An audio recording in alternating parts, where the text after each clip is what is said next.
So we're talking about this keystone, and you were saying it's a wedge, eh? Yes, it's like a wedge, and that's the one that lock the whole ring together, so it can't go nowhere when you got the keystone in. Yeah. And make sure you make the keystone tight, but not too tight, because sometimes when the ram gets in, it can crack the segments, and so it's very bad when you crack it. So the seal, because the segments got a rubber seal around, when the water hits it and expand, and that just seals the water from coming into the tunnel. Man, so this is unreal, because you'll have tunnels, like I said. There's different methods, different designs, different techniques for any job, I suppose. But for tunneling, there's so much involved. Like, this is why I'm passionate about it, and I love it, because you can be on a roadheader job and just be roadheaders for as long as you want, because they're always going to have roadheaders. Like on Clement 7, they had Shafton Road there, Shafton site there, they had roadheaders, and like you say, with the Sydney Airport link, they did from Green Square to Central with every roadheaders. tunnel is always a roadheader starting everything up or finishing out. It's because some parts the machine can't get into, so you have to use the roadheader. Yeah, that's what I mean. But then someone can be on roadheaders and think that's tunneling. But then if they go over to, say, a TBM job, and understanding everything about that, like I said, your job relied on that truck driver bringing it down. He relied on logistics at loading off, say, the surface truck, and then that surface truck got it loaded from the precast yard. That precast yard, got it,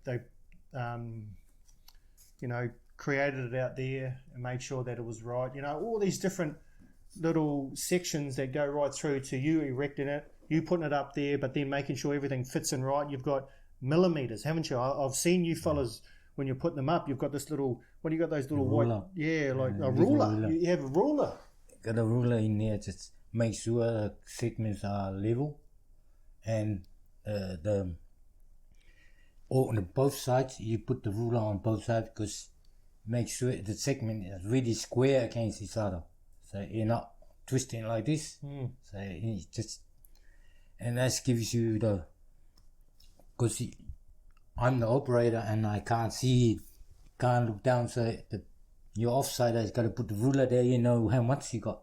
Yeah, so that's a flat edge too. So you're like a leveler as well, eh? So your offside is just as important. Yes. If he doesn't know, his levels, his measurements and all that too. So you fellas work. Yes. Sometimes he put his ruler in there, you can see the gap, so that the gap are gonna click it and bring it down into the right level. Yeah, right. So it's same as just like that. Yeah. So this segment erector, it's built into the TBM. It's got suction caps on it. So obviously a massive concrete segment comes in, which could weigh, I don't know, is it weigh tons? I think most the segments it's 9 ton. 9 tons. The big one. Whew. The keystone is 3 ton itself. Yeah. So 9 tons of this concrete segment comes in. You come down with this hydraulic erector, which means it spins the whole 360 degrees around the outside of the TBM, but it's got the suction cap on, like the window suction caps. But then you come down and it goes sucks onto the segment that's curled like that, because that's the shape of the tunnel. The segment, they got 2 holes, and the erector they call it like nipples. There's 2 nipples here. That's to make sure the erector it's right on the top of the segments. That's why those nipples are for, to square the erector into the segments. So these nipples here from on the erector go straight on the holes on the segments. Oh yeah, so they're centered or everything, and they've probably got, they've been designed or developed, so they've got more safe working. Anyway, so that's got a hole in it. So it's got a female, and then on the female in the segment. So it's got a hole in the segment, and then you've got the nipples on the erector. So they come over. Push into that hole so you're centered. So you're and all around the erector they got this rubber seal, and inside around the nipples. So around here is a rubber seal. On here. Oh, inside here. Top. Right. Yeah. Oh, on your erector. Yeah. Sorry. Yeah. So bang. So you got two of them or one on your erector? Just one. One whole seal. No, it's one around the outside, and there's two around, and there's a few around the holes, the nipples. Oh yes, around here. So what that does is it seals it. So then it comes down and it's like a vacuum, eh? Yeah. Sucks it on. So the air from the vacuum can't get out. Yeah, right. So then that lifts that 9 ton, and then it spins like this, and it goes to where you want it, and that's shaped like you say. It's got different shapes at either end, so it could be, could be cut like that or like that. So then that comes around, and then fits it in, and then you pull it into the last row, don't you? Is that right? So then that's like a jigsaw. It sits in there. So like because first of all the pilot gives you the number of the keystone. So if he give you the number of the keystone, that's where you know where your first segment goes. He give you the number of. How does he get the number? What's he looking at? Well, you do your measure after before you build a ring. You do the measurements all around the diameter of the TPM. Yep. The 12 o'clock, 3 o'clock, 6 o'clock, 6 o'clock, 9 o'clock. Yep. So you measure those 4, and then you give it to the pilot. Pilot put it in the computer, do the measurements, and then they give you the key number. The computer give you the key number. Yeah, right. So he works out the he algorithm. So the computer so like calculated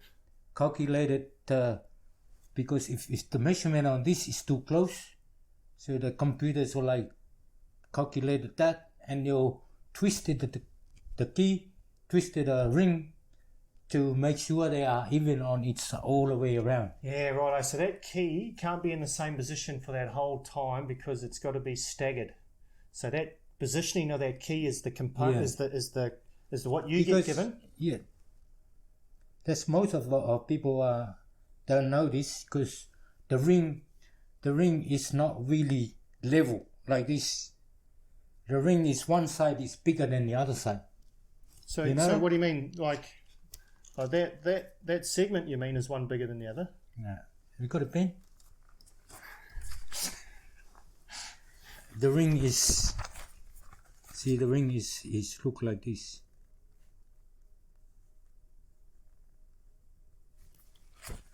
This is the ring. This is the keystone. I mean a stone. It's not one side of the ring. This whole ring is bigger than this side.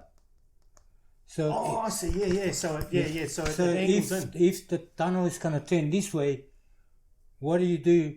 You're putting all the short side of the ring to the side you're gonna turn to. So to turn eventually. You twisted the ring, so like the short side is in here, so the tunnel can turn. Yes, because if it's all the same, then you won't. can't turn. You can't turn it. So then you've got to shorten it up one end slightly over a period of time. It doesn't not in the same place, but so you stack it in one side, stack the ring, because the keystone is the smallest one. So the keystone might be around this area where you're turning. Most of the ring may be here, there, all stack it around this side, so the tunnel can turn this way. What about coming down? Like I know Clem 7, same thing. Yep, so any sort of angle, you've got to stack it to one side to eventually come around. On the bottom here. So the tunnel will go down. Will go down that way. So that's how you turn it. That's how you turn. I've seen the tunnel is turned nearly 90 degrees. And so like a lot of keystone on this side of it. See, turn it. Well, I'll be buggered. Hey, did you want me to show you a picture? I understand. But I reckon you nailed it. That's good, eh? Oh, well, like you say, a lot of people wouldn't. Yeah, they think the ring is straight, like square. It's not. Unreal. It's like you twist it like that to make the turn. Wow. I remember a fella when I was back mining, I was a nipper, and he sent me up to get a bent steel. So it was a drill rod, and he said, shoot up to the storm and ask for a bent steel. I want it from right to left. And I was only a kid, eh? And I was only doing what I was told. So I went upstairs. Oh no, I might have asked him. I said, oh, because Dad said always ask questions, Yeah. I said, oh, why is that? And he said, oh, I'm going to turn a corner up here, and I need that bent steel so I can get around this corner.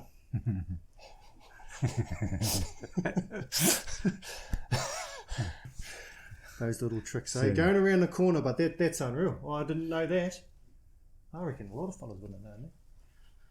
And if they do, they probably said they knew that, but don't. Well, whoever built the segment, they should know. Yeah, I wonder if they do. They do now if they're listening. Righto, Clem 7, massive job, and then we went over to Airport Link, eh? Yes. Yeah. So then, still segment erecting? Or what were you doing on that job? So by then, that's your job, eh? Like I Oh, in the airport link, I mostly start teaching people to. Yeah, right. And so like just hang back and just. Did you draw pictures like this? So then Airport Link, big job, and then Legacy Way. So beautiful time to come up to Brisbane, settle down. Yes, because we had 3 in a row, eh? Yeah, 3 in a row. Yeah. So give us an insight into the 3 tunnels we had up here, and your involvement. But then, what's your thoughts on the 3 that we had up here? I reckon my best and the one I love was the Clem 7, because I was there the longest, and a lot of good people there, good workers. I enjoying working in there, and it was good atmosphere in that tunnel. Yeah.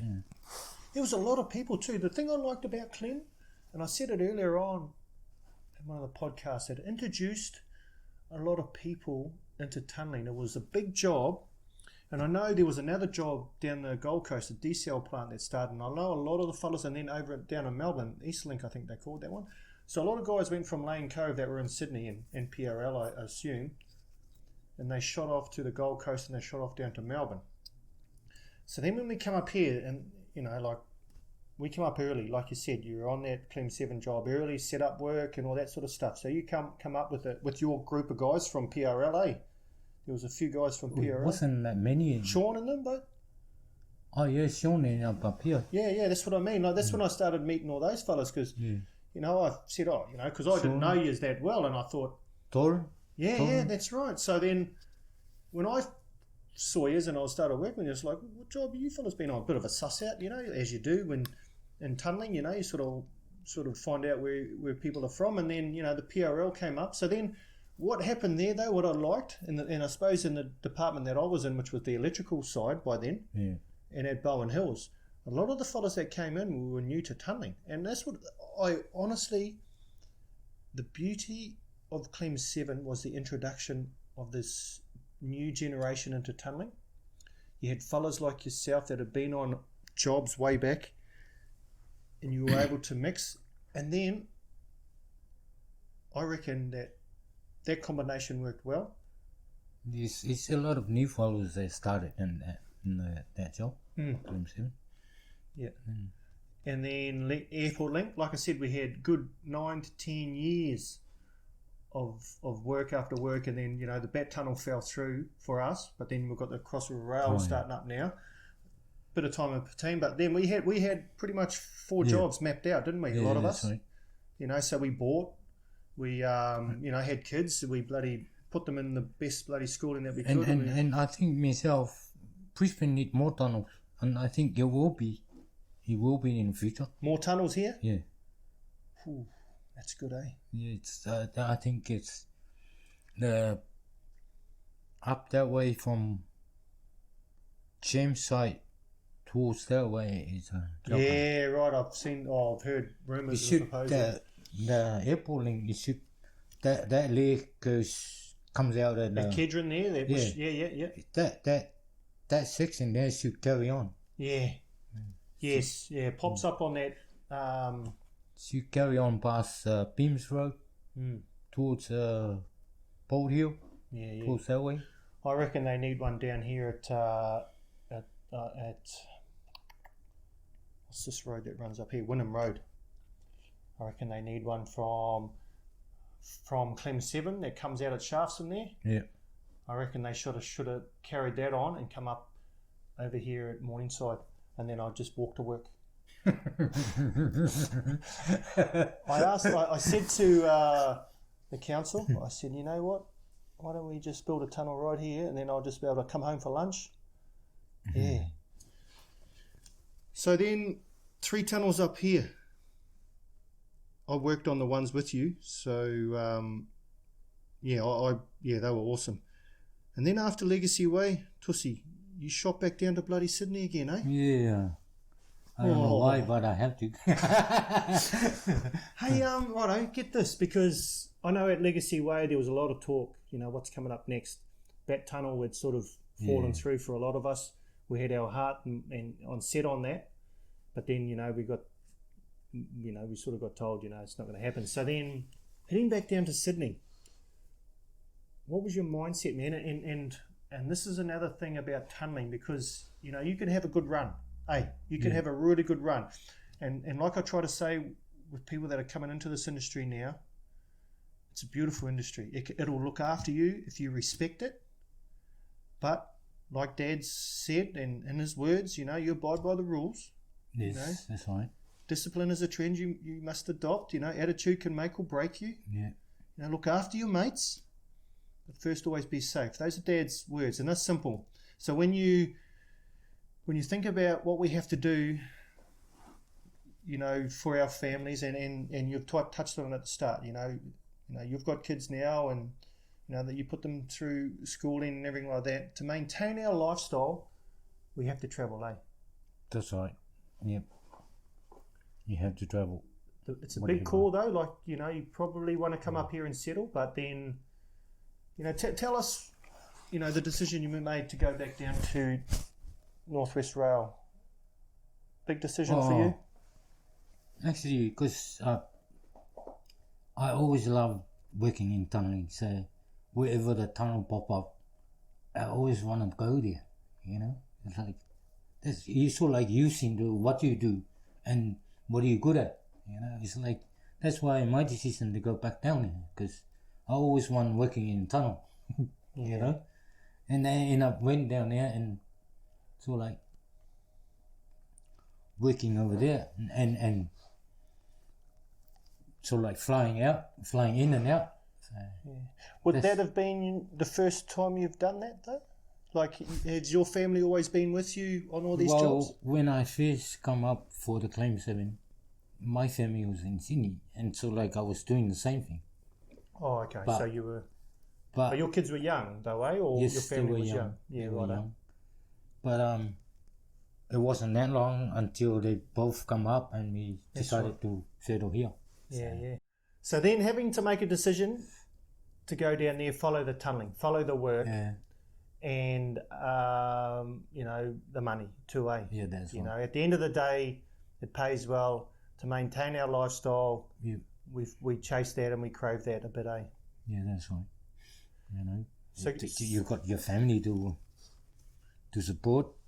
So like you are the provider of the family, so make sure you do the right thing. It's changing now though, eh? We can send our wives to work now. It is, man. Hey? But we have to... Oh yeah, I tried it when I did my apprenticeship. When I started my apprenticeship, my contract took a little while to set up. And all the boys had started at Shafton, and I was sort of having a word to them, and I craved it, like I think I had 3 or 4 months from my last job to starting as an apprentice. So 4 months for us is massive, like especially when you're making this sort of money, and then all of a sudden it's nothing. It's nothing. Yeah, and that's what happened. I went from that getting paid every week to the next week nothing. You get a payout, which is good, but then I got married, so I blew it all on the wedding and all that sort of stuff. So then, sort of moving up here and then not having a job straight away. But then it was funny because my wife got a great career. She was a nurse. And so she went back to work full time, and I only had the one daughter then. I only had my eldest, and she was 3. So my wife went to work, and I was a stay-at-home husband. Oh, geez, I was hopeless. And that even made me feel even more of wanting to get back with the boys, and get back into it. But so right, Northwest Rail, and you ended up at Cherrybrook, which the old man worked at, and geez, he talked it up actually. How good was it there? Oh, every time I always seen the old man with the shovel under the conveyor belt there. Every time he's good at it. Well, what the old man said to me, this is my life. I got nothing here, but this is my life. Oh, he's holding the shovel. Hands. Oh, his hands. Yes. My hands are my life. Yeah. Not much here, but my hands are my life. Yeah. Nah. That's what he said to me. He wasn't bad at it too. Even at bloody in his 60s, he still didn't mind pushing fellas out of the way to have a go. Yeah. He always, every time we come up, Jimmy's always under the shoveling under that conveyor belt in there. He used to come home on his breaks, and kids would go over there, and Dad would. He was slowing up a bit. I know in his day, when the mines and all that, he was pretty full on air-legging. When we even were Wilson Road, I can tell the old man is sometimes he was brooming on the bobcat right in front of the office. The bobcat stopped, and the old man has to sleep. Zonked out. The bobcat stopped, and all of a sudden he was out. The thing about him, this is what surprised me, and it used to blow me away. They're right in front of the office. Oh yeah, but he would have these little cat naps, like these little, what do you call them? Micro sleeps, naps, whatever you call them. Even when I'd go around his place and would sit out the back and would be talking away there. Yeah, next minute he's gone. Yeah, but then you sort of give him a bit of a wake up, and he's right, and then he's right. He just needed that. It was like a think, but it was for about 5 minutes.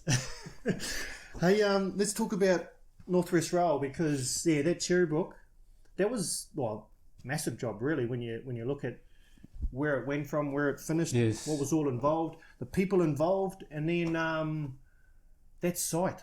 I heard a lot about the good things about that. I think that's a part of the PRL. That's the part that was missing from the PRL line. PRL job. That was right. Yeah. So what was your role on at Cherrybrook? What'd you do there? I was in the I was in the ring build area, but I wasn't on erecting. Erecting. I was teaching, telling the director how to put up the ring. So mentoring and coaching. Yes. Hey, righto. Let's touch on that. How important is a role to have someone like you? I know Dad did it, as much as he could. But coaching and mentoring and training, how important do you think that is? Oh, it's good to know from the people who've done it before, because you got all, like, for example, it's like anything you do, you get a few goes to get it right. You get a few goes of that to get it right. Same like game of golf. You have a few games until you get your shots right. It's the same thing. So the more you do it, the more you get better at it. And that way you get all the ideas and how you do the things right in the right way and the safety way as well. So you have to whoever you're telling them, you got to do the right thing. You know, no, that's the worst thing is shortcut. Shortcuts, it hurts people. You know, you're supposed to do in the safety manners and the right way, but you're doing the shortcut. That's not even, maybe you and even your fellow workers hurt themselves because of you doing the wrong thing. Like you shortcut the works and all that. I know there's a lot of bosses pushing the job, you know, like push, but that push, it goes back to safety. You gotta do the right thing, you know, like everything gonna be spot on and in order the way you... The process. Yes. You mentioned golf because, you know, I've sort of dabbled a little bit with golf because Mum's played it all my life, and I've taken it up lately to get that train of thought that you talk about. And golf, I believe, is a bloody hard game to understand, but to get right, eh? Yes. You know, like I look at the processes that we do, how much is involved technical-wise, even though it mightn't sound technical, but the stuff that you've talked about with that ring building, man, that's technical. I believe that is technical. So to get that all right, but then you refer back to, like, I love golf now purely because it teaches me the steps in the process and how you've got to get this little wide ball, whatever, down there. You put it into a little hole that's not much bigger. But then you've got a certain amount of shots to do it. And I suppose when you look at our game, you know, there's targets. You know, there's dates of times that these jobs have got to be completed in. So all the processes have got to be right. They've got to be lined up because they've been designed, engineered, thought about, you know, managed, and everything like that to get it. So all these processes are important. Do you believe it's important, like a golf swing and like hitting that ball into that hole? Do you sort of compare, like, you're a good golfer and I've played golf with you? That's very important. Yeah. That's very important because where you're aiming, that's where you want to go. You're aiming at that little hole, that's where your ball want to go there. Same as the work. So you want that segment to be spot on, so that your aim at that segment to be right on the spot, the right spot. You know. But then you look at, like you say, your target, which is they put a bloody pin there for you with a flag on it, so you know that. But then that might be on the card as, say, a par 5, which is, I don't know, 450, whatever. But you're standing here. To get there, you can't do it in one shot. So you've got all these little shots in between. Whatever you do for each shot, club selection, distance, ground, you know, if you're in rough, all the sort of stuff that comes into play. Very similar to us too, because there's all these variations that come into play as well to get it to that target. Hey, to get that segment in right. All these little things, like I said about it starting all the way back at the precast yard, which could be your tee off, going through the next steps, which is bringing it on a freeway, onto a road, into the shed. Yeah. So there's your first shot off your tee. Then from that shot, you take it onto another, load it onto another truck that comes down. That's your second shot, which could pretty much lead into your short game, which is a whole new kettle of fish. The short game is a totally different game to your long game. Yeah. So that's at the back of the TBM. So then you've got to chip it on, which is over top of the culvert guys. Bang, onto the green, which is your TBM. And then you've still got a putt, and you only want 2 putts because, you know, par 5, do you want to par it? That's a good hole. That's right. So then to par it, you've got to bring that segment in into the right distance for you to get within that 3 foot. Now you're up for the 3 foot putt, big crowd, pressure's on, you know, you're even, your scorecard's even. You want to beat your mate, which is your cross shift. So then you've got to put it up, and all you've got to do is finish it.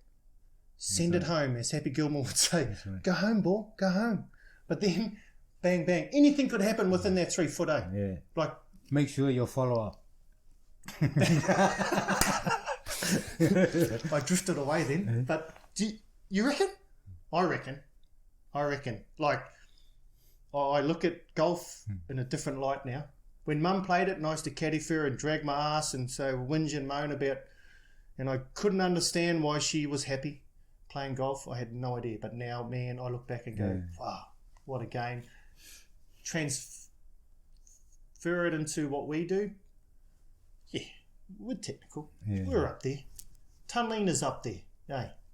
That's right. Yeah. Cherrybrook, North Connects. Then you went to North Connects. Wilson Road? Yep. Whole time? I started there. Well, 2 lakes already start, but maybe 20 meters from the shaft. Yeah. I think I'm down there for 2 years. 2 years at Wilson Road at North Connects. That was a massive job. It's still going now. Yeah. So, yeah, massive job. Yeah, what's your thoughts on that job? No, it was a good job. There's no TBMs. There's no TBMs. So you were sinking a shaft and then road headers. Yeah, road headers. What was your role then? What happens to a bloody maestro segment erector on a TBM shaft sinking road header job? I was sitting on the conveyor belt where all the loads comes in. Dump the loads, and I'm the one that spread it into the conveyor. On an excavator? Yeah. Oh, right. Because they had a system there that I wasn't familiar with. Yeah, because you had a vertical conveyor belt. Yeah. And there's the big shaft for the load to dump in, and the conveyor goes run underneath it. Yeah, because there was 100 metre or close to 100 metre shaft, massive shaft. 80 something. Yeah, easy. Oh, yeah, 96, I think they said. And the conveyor belt is sort of like, it runs so like 2 conveyors running like that, and when it comes down to the verticals, it close together, and then they take all the materials up, comes up the top, boop, pops it out. Wow. Yeah, right. Yeah, I wondered how that worked. So 2 conveyors together, so collects the dirt within the 2 layers, closes up, and then carries it up. One goes that way, and the other one comes back that way, and then opened up, throw it, and bang. Wow, awesome. So your job in excavator, bang, load this conveyor up, shoot it up. So you would have been continuous too, eh? Like, yeah, the trucks would give up. Yeah. Yeah. I was doing all when I was offside to do a drill rig. Oh yeah. Doing the crowd and. Yeah, right. Yeah. So North Connects, a couple of years down there, and then you had a break. You're on a break at the moment, waiting for this Costa Rural. Yeah. I came up from the 60 or 50. That's it for me. Yeah. Good on you. And then North Connect's your last tunnel job, but you're doing a little bit of sort of work around Brizzy, eh? Yes, so doing fencing around Brizzy. Yeah. Righto. Hey man, I'm going to ask you, Tus, because I met your son last week, your eldest boy, down in Melbourne. Yes. And I remember when I first met you, obviously they were only little kids or at school and that. And then he came up to me, he shook my hand and sort of had a bit of a talk. But he's in tunnelling now, hey? Yeah, I think he's taking over from me now. Yeah. So I had a question, and it revolves around the next generation, like our kids coming into tunnelling, or your son, and a few of my other mates' sons are coming into tunnelling. I'm going up to tag boards now, and I'm seeing surnames that I'm familiar with, and then I don't know the first name, but it's the son or the daughter now, daughters. So it's interesting for me. So just a question, what sort of advice would you give?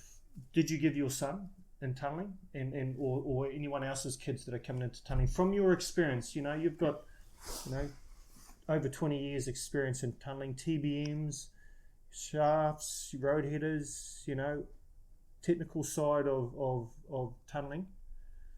Yes, What sort of advice would you give the next generation or young kids? My best advice I gave to my son, I said, if you go down there, you look after yourself and look after your tunnelers, mate. Make sure everything you do, it's safe. If you see somebody doing the things you know it's not safe, tell them. Don't hesitate to tell them. And that way everybody should stay safe. And the other thing, you respect. You gotta respect every people in the tunneling industry. You gotta respect your mates, or whoever you work with. Don't forget that's the respect and the manners. Use your manners. Manners. Yeah. If you want something, please. You get something, you receive something, thank you. So if he goes to the storeman, like, Bruce, got some gloves? Bruce gives him some, thank you. Hey, good on you. It's not hard either. No, it's just not hard. It's common sense. No, good on you. Hey, what do you think's changed over your time in tunnelling? It's a lot of change. What's the one thing that you believe is a significant change in tunnelling since in your time? Oh, these days now is pretty safety than the old days. These days they got the machine with the arms about 10 meters long or 15 meters long to do all the bowling. The old days you have to stand right under the rocks with your air leg and your stope. Yeah, eh? So that's the old days. I don't think all the new tunnelers they don't know what's an air leg and what's a stope. Yeah. So safety, eh? Just that, what do you call it? Keeping us out of the line of fire. Yeah, that's right. Yeah.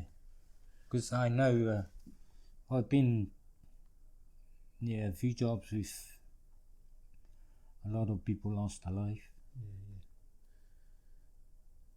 Best thing about tunnelling in your eyes. What was the best thing for you in tunnelling?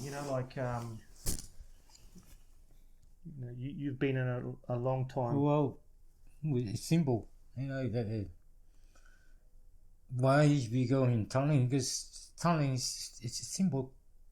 Because the tunnel give you the good money for your life.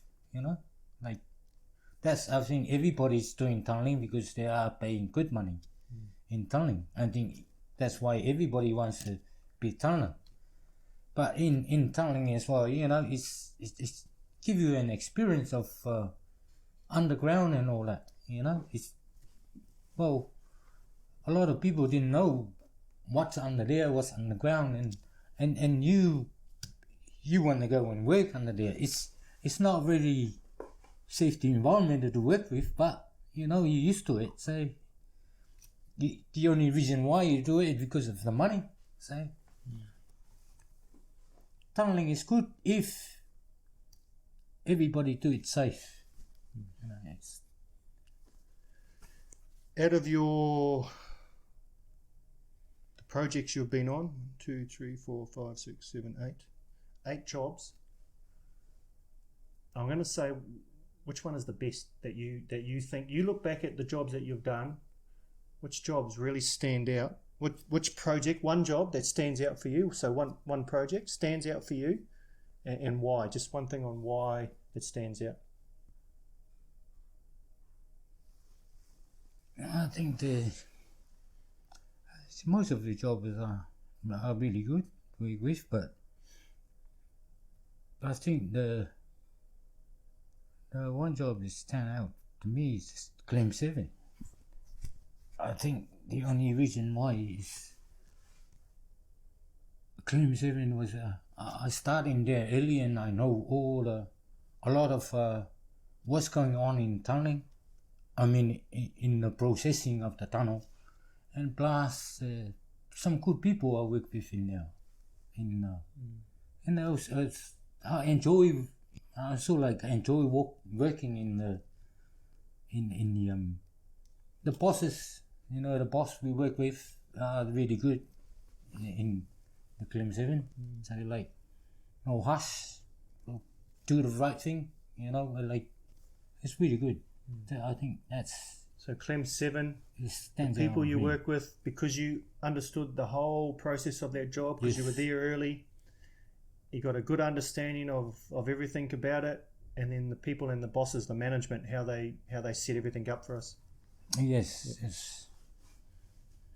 I did a lot of different sort of type of work in Clem 7 as well. I used to lay the pipe from where the machines start all the way to where the fish tanks are on the other side. I had to go over the bridge. Yeah. Way out the water treatment plant, I had to lay all the Christmas trees for the pipes to run. Oh, true.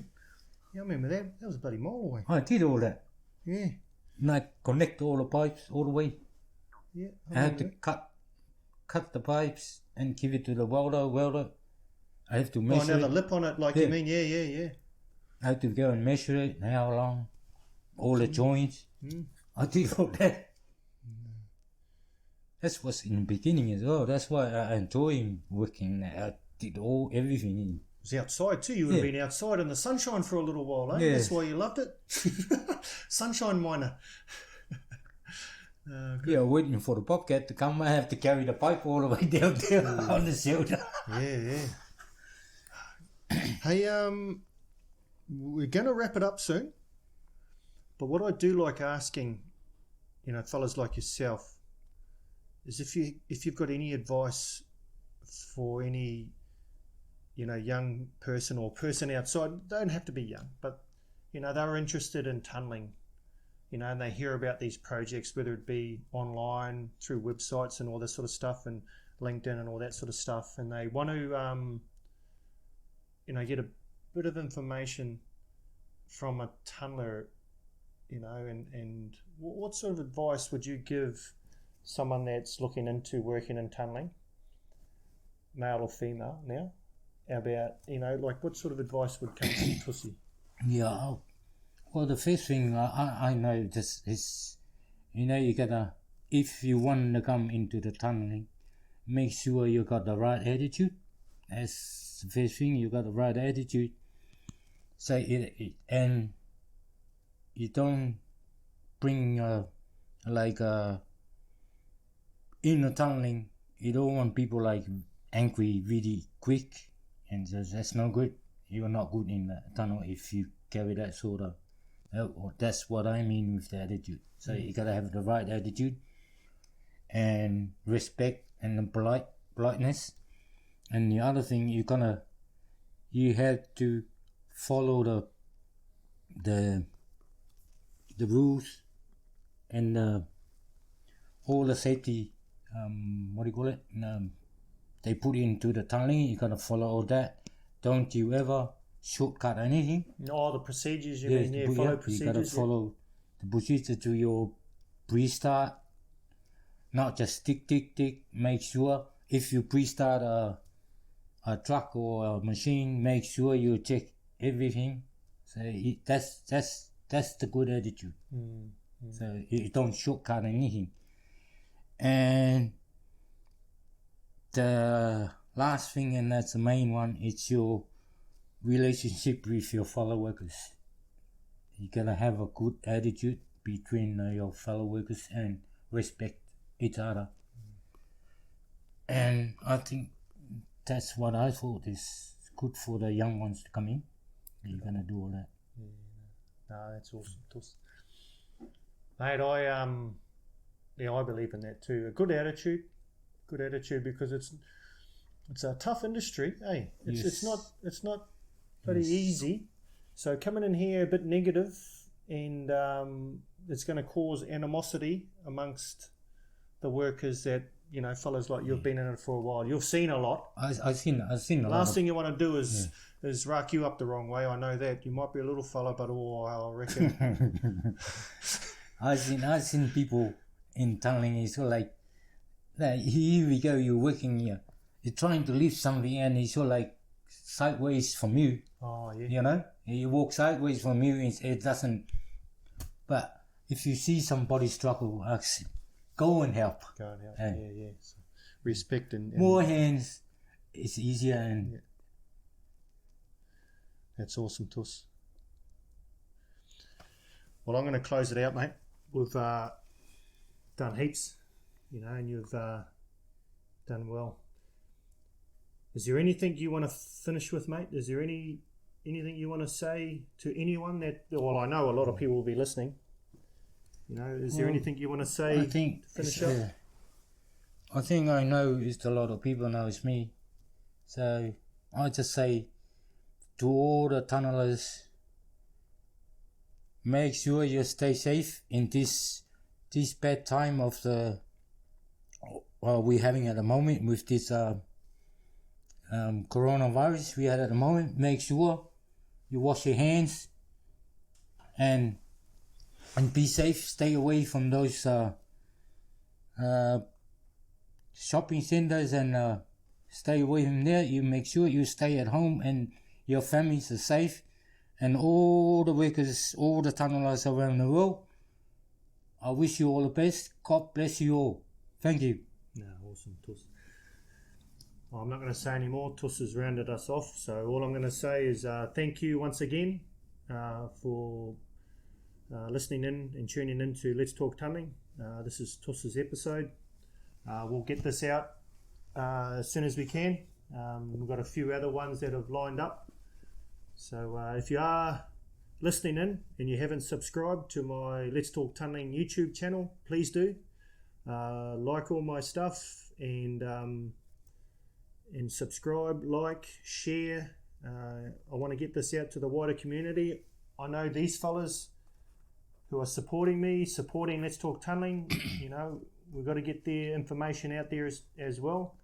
So please subscribe. I looked at it last night. There's only 40 subscribers. I've got more than 40 mates. There's about 40 of them that came up to me last week and told me about my Let's Talk Tunneling podcast. I know who yous are, and if I don't see your name on that subscribe list, then you shouldn't have come up to me, and I'll track you down. So please get on there, subscribe. If I get this YouTube channel up running, there's going to be more stuff that I want to do. I want to get sponsors in to sponsor this channel so I can get more of this out there and get more of it exposure to this great industry of ours, which is tunneling. You're part of it, and our water community have got to be part of it as well. So please subscribe. Like Tus said, be safe, look after your families through this coronavirus this time that we're in now. So our blessing goes out to everyone, and please be safe. So thank you very much. Thank you, Tus. Thank you. And we'll see you again. Thank you. And say a prayer. Say a prayer? Yep. Hang on, we're going to say a prayer. Sorry, Tus. I'm going to say a prayer in my language, please. Tai le tua. No pui mana muntia e mato o whae nune mato whamumo i nei tuna le tua. So soani nau whio i longa lua i tano homo i nei langi le tua. So soani nau whio i a te lato. Vi lo whio mo ngan le i lo swafa isu. Amen. Thank you, Tusi. That's us.